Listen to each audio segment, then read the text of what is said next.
So in terms of gaming, so we just mentioned, what do you call this?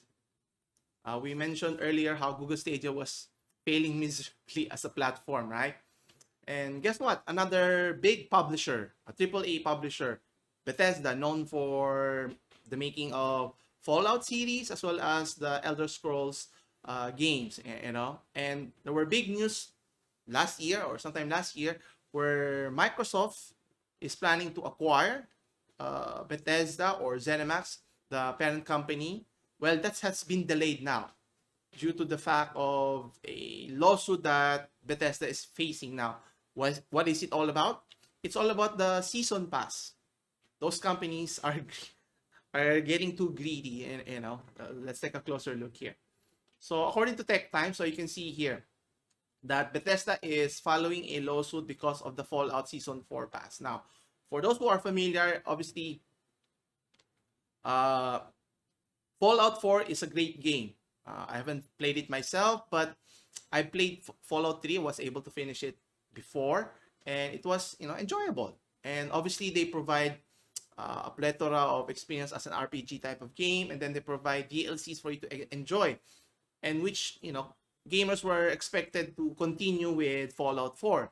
And they offered season pass, so on top of paying for the full game itself, you pay extra, okay, to access the added content and then be able to play it right away.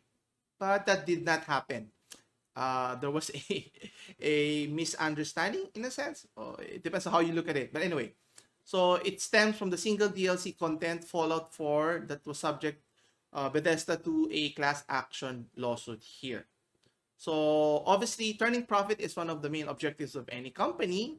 Obviously, for Bethesda, so how can they generate more revenue by encouraging more customers to or gamers to play their game on top of the base game? So obviously, creating an expanded or downloadable content is the way to go. Now, obviously, they promise to provide those content if you pay the price of $30, which is not a big amount, but is it worth it? At least you know, you get to extend the play of the core gameplay here. But what happened here is they increased the price, right?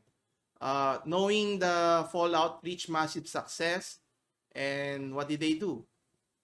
Providing a Game Pass that is more than $30, as much as $50, almost the price of a brand new game already.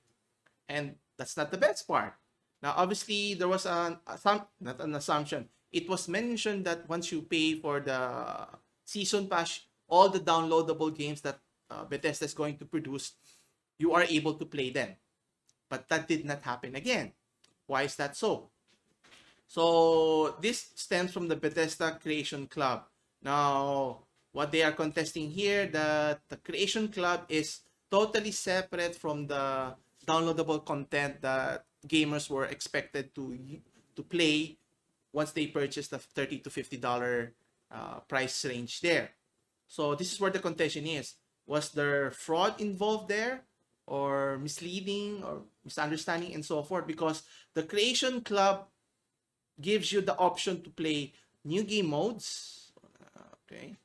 You have the abilities and in-game items crafted from the game studio. So you were not able to access this without purchasing a separate Game Pass or the Creation Club here, which is the main point or contention of many fans here, which is they feel they were cheated in a sense or were tricked in a sense. If I were in the situation, I would feel less enthralled with what Bethesda is doing. That's why, and I'm not too surprised anymore with the debacle that happened with Fallout 74 is a prime example. So they never learned from their past mistake. They even capitalized on it, and they, you know, released a game knowing that it's not fully formed and expecting people to pay full price, and this is what you get. You know, you build your credibility over time, and then in one fell swoop, it's all thrown under the bus here. And one of the contentions of one of the complainant is mentioned here, who bought the first season pass, say it was cool, it'll give you access for the rest of the game, and then they drop a new batch saying that if you try to access it, you can't access it, meaning you have to pay an extra on top of what you already paid in the first place here. And one of the main issues here is it's not just the lawsuit that they have to contend with, it's the acquisition of Microsoft here. Would it just delay the acquisition, or would it stop Microsoft and say, maybe we should reconsider acquiring Bethesda as a gaming publisher now, even though Bethesda has several games under its umbrella? You know, would you take that risk of attaching the problems that Bethesda has and associate it with Microsoft here?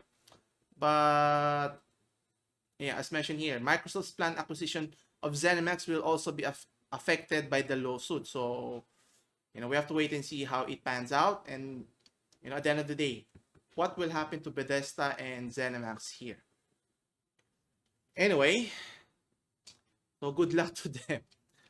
So we'll see how it goes there.